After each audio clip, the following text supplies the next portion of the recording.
To begin, we will provide you with a few statistics related to the current opioid epidemic. According to the CDC, in 2018, more than 67,000 people died from drug overdoses. Of the 67,000 that died, 70% of the overdose deaths were related to prescription and illicit opioid use. That is right at 47,000 deaths associated with opioid overdose. 30% of opioid-related overdose deaths were directly related to prescription opioids. In 2017, an overwhelming 191 million opioids were dispensed to Americans. The number varies across states, with our neighboring state, Alabama, leading the country in prescribing opioids.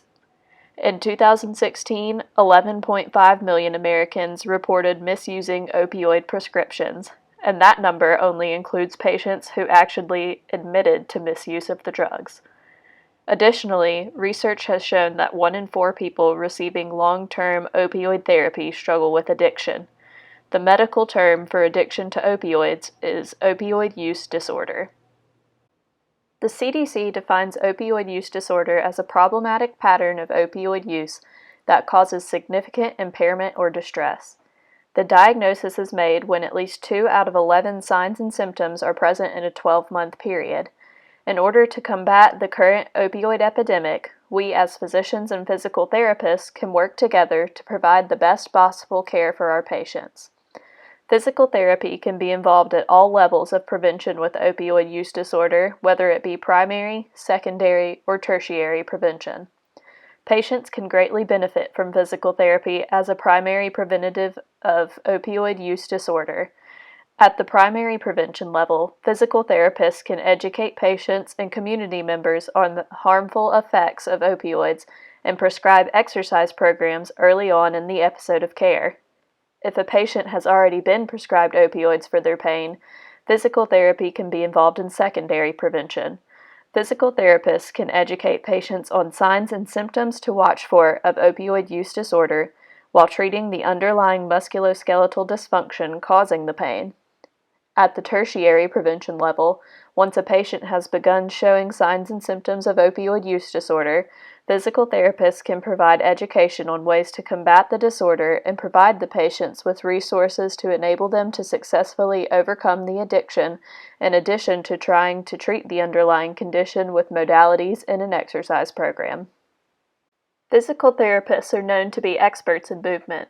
When PTs work with patients in pain, we determine the cause of the pain and make an assessment through the use of tests and measures. PTs also evaluate individuals for risk factors for chronic pain to help prevent future pain issues. Some risk factors include patient history, sedentary lifestyle, cognitive and behavioral factors, and negative beliefs about their pain. PTs are able to use a variety of modalities to improve patient pain, including manual therapy, physical activity and exercise, stress management, sleep hygiene, and pain neuroscience education. Chronic pain is an umbrella term to include several medical diagnoses and dysfunctions where physical therapists have been successful in treatment. Physical therapy interventions are effective in reducing pain and disability associated with sacroiliac joint dysfunctions, with manipulation being the most effective approach and most common in physical therapy clinics. Results of this systematic review and meta-analysis of RCTs indicate that exercise in combination with education is likely to reduce the risk of low back pain, and that exercise alone may reduce the risk of an episode of sick leave due to low back pain. Mindfulness meditation and yoga for stress management have both been found to decrease pain and disability in those experiencing low back pain. Lastly, many types of pain conditions can benefit from physical activity and exercise. Both have shown to improve pain severity and physical function, as well as quality of life. Regular exercise has been shown to promote pain relief due to the activation of the CNS pain modulation pathways, releasing of beta endorphins and neurotransmitters. Physician advocacy for physical therapy makes a huge difference in a patient's beliefs about pain and treatment.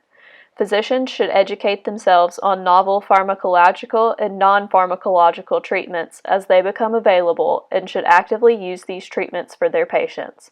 Additionally, patients are more likely to embrace other treatment options if their healthcare providers take an active role in prescribing and advocating for each treatment option. Another way we can work together is through communication. A patient-centered treatment approach and communication among healthcare professionals, the patient, and the family to set goals and individualize interventions are essential to effective interdisciplinary care. Why should you choose physical therapy first? In chronic low back pain, the physical therapy exercise approach remains a first-line treatment and should be routinely used. Patient education, coordination of care within the healthcare team, and selecting an exercise regimen that is meaningful to and achievable by the patient are all important components to promote a successful rehabilitation program.